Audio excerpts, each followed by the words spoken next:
Hello hello students, कैसे हो आप। कामयाब लोग अपने फैसले से दुनिया को बदल लेते हैं, जबकि नाकामयाब लोग दुनिया के डर से अपने फैसले बदल लेते हैं।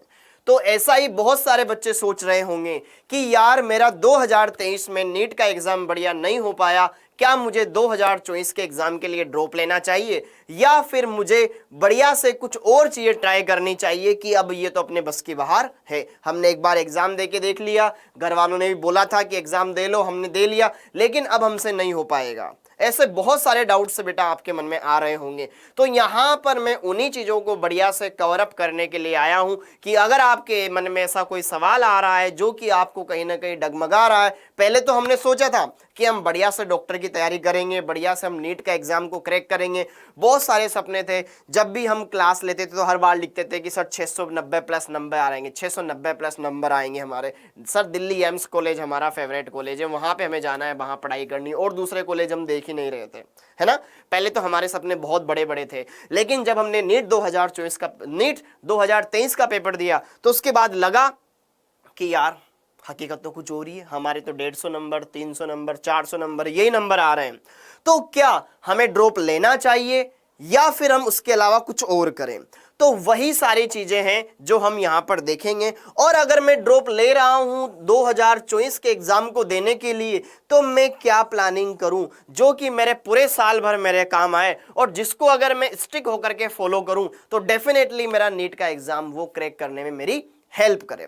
तो उसी को लेकर के बच्चों आज यहां पर मैं एक बहुत ही अच्छा सेशन लेकर के आया हूं जो आपको यह बताएगा कि जो हमने 2023 में किया वो 2024 में क्या हमें करना है, क्या चीजें हैं जो पहले हम गलतियां कर रहे थे उन गलतियों को हमें दूर करना है, क्या क्या छोटी छोटी कमियां हैं, ये तो आपने भी फील कर ली होगी। मैं खासकर बात कर रहा हूं बेटा ड्रॉपर बच्चों से जिन्होंने अभी 2023 का पेपर दिया है। मुझे कमेंट बॉक्स में वो बताएं कि मैंने क्या क्या गलतियां करी। अगर आप खुद अपनी गलतियां नहीं मानोगे तो दुनिया को कुछ नहीं पता चलेगा बेटा कि यार दुनिया को तो वैसे ही फर्क नहीं पड़ता, फर्क पड़ता है सिर्फ आपको। मैंने ये गलतियां करी और इस बार मैं ये गलतियां नहीं करूंगा या नहीं करूंगी तो मेरा सिलेक्शन हो जाएगा। सर मैंने लास्ट के 2 महीने ही पढ़ाई करी इसलिए मेरे 150 नंबर आए, बहुत सारे ऐसे होंगे। सर मैंने नवंबर से पढ़ाई करना स्टार्ट किया, पहले मुझे पता ही नहीं था इस बारे में, तो फिर मेरा सिलेक्शन नहीं हो पाया। बहुत सारे सर मेरा बैकलॉग रह गया था, सर मेरा ये हो गया था, मेरे लास्ट टाइम पर शादियां आ गई थी, सर मैं शादियों में व्यस्त हो गया था। ऐसे बहुत सारे डाउट्स होंगे बेटा, ऐसे बहुत सारे रीजन होंगे आपके। और मैं तो हर बार बोलता हूं कि असफलता के हजार कारण हो सकते हैं, लेकिन कोई अच्छा कारण एक भी नहीं होता है, ठीक है। तो आपको अगर नीट 2024 के एग्जाम को क्रैक करना है बच्चों, तो इन बातों का ध्यान रखना है। क्या क्या वो बातें हैं, आइए चलिए उनके बारे में हम विस्तार से यहां पर डिस्कशन करें। सबसे पहले तो मैं यहां पर आपको एक कंप्लीट रोड मैप बताने वाला हूं कि यार हमें जो अगले साल मई में जो एग्जाम आएगा 2024 वाला, उसमें किस तरीके से बढ़िया से हम नंबर ला सकते हैं। तो पहली बात, हमारे पास पूरे 12 महीने हैं, हमारे पास 2 महीने नहीं है, हमारे पास 3 महीने नहीं है, हमारे पास 15 दिन नहीं है, पूरे 12 महीने। या तो आप ये सोच करके बैठ जाए ओ अभी तो 12 महीने बहुत दूर है एग्जाम, तो फिर वही स्थिति होगी जो इस बार हुई है। कहीं ना कहीं हम अपनी कमियों से सीखते हुए आगे बढ़ेंगे तो हमें कहीं ना कहीं ज्यादा सक्सेस मिलेगी, ज्यादा हमें ग्रोथ मिलेगी। तो वही प्लानिंग आपको यहां पर अप्लाई करनी है और बढ़िया से जी तोड़ मेहनत करनी है। अगर मैं बात करूं 12 महीने में आप क्या स्ट्रेटजी फॉलो करें जिससे कि आप बढ़िया सेलेक्ट हो सकें और अच्छे मार्क्स लेकर आ सकें, तो यहां पर आपको अपने टाइम टेबल को थोड़ा सा स्टिक होकर के फॉलो करना पड़ेगा। 2 चीजें हैं, हम 2 चीजों के लिए हम चाहते हैं कि हम या तो हमारे सामने 2 चीजें, मेरे को एक बढ़िया रैंक लानी है, मेरे को बस एक गवर्नमेंट कॉलेज मिल जाए उसी को मेरे को लेना है, वही मेरी चाहत है।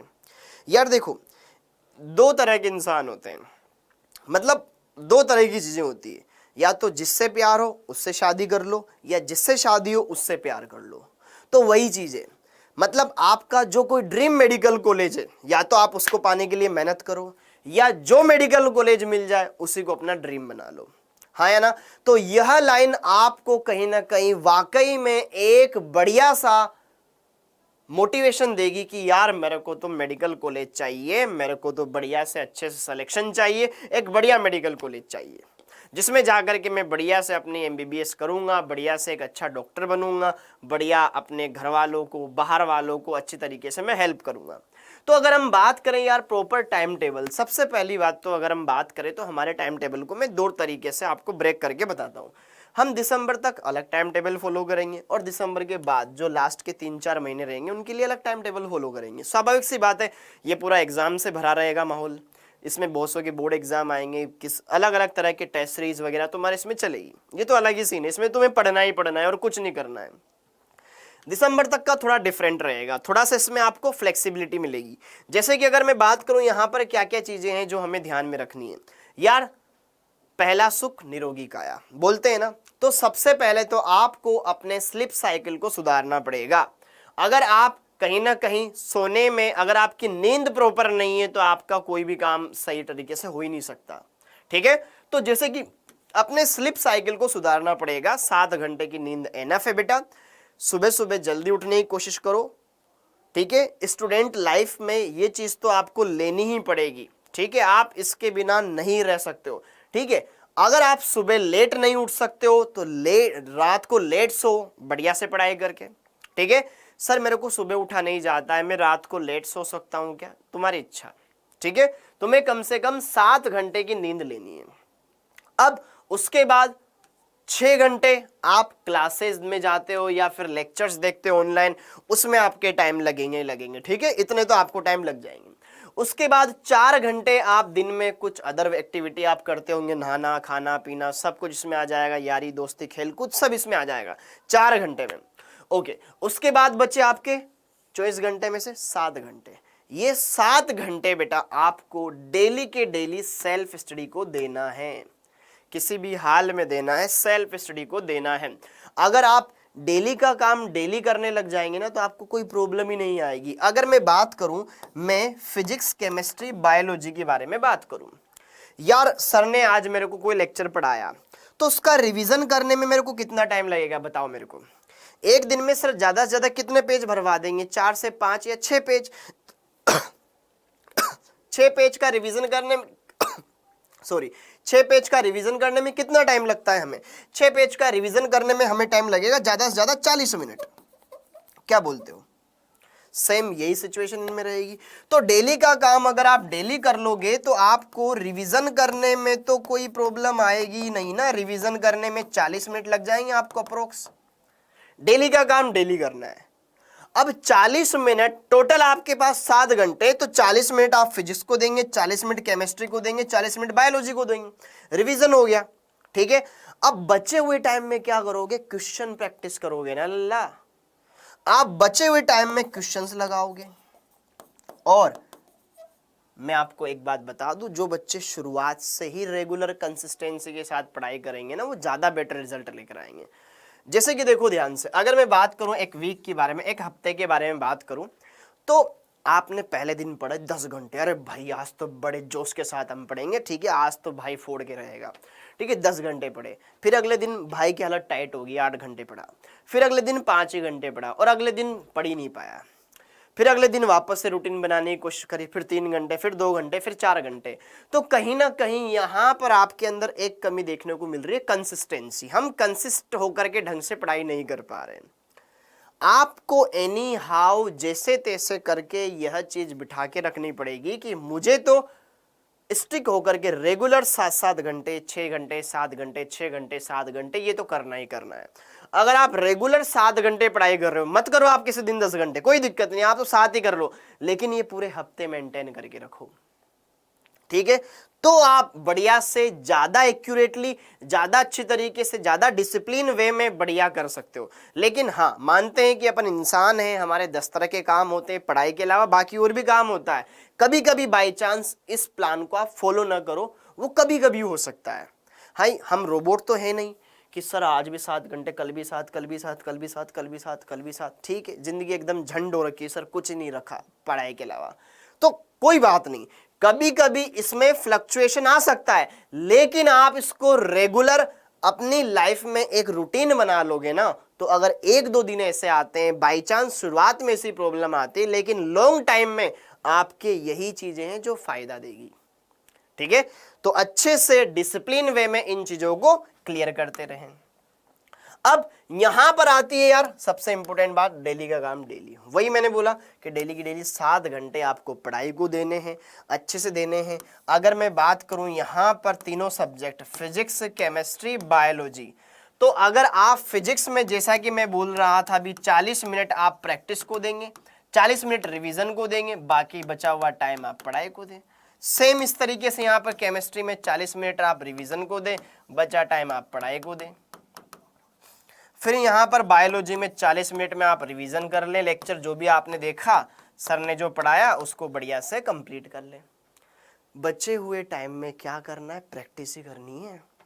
ठीक है, मान लो आप 2 घंटे फिजिक्स को दे रहे हो, 2 घंटे इसको दे रहे हो, 3 घंटे इसको दे रहे हो, या फिजिक्स को आप शुरुआत में ज़्यादा टाइम दो, बायोलॉजी को कम दो, क्योंकि बायोलॉजी में आपको थ्योरी होती है जो अच्छे से आप कर सकते हो। आई होप एक लेक्चर में कितनी थ्योरी लिखवा देंगे सर, ठीक है, तो उस थ्योरी को आप अच्छे से, मुझे लगता है कि जो 2 घंटे अगर आप यहाँ पे दे रहे हो टोटल 2 हार्स, इसके अलावा भी जबकि आपके पास कितना बच जाएगा, लगभग 80 मिनट बच जाएंगे। ठीक है, 1.25 घंटा बच जाएगा आपके पास, बढ़िया से आप उसको कवर कर लोगे।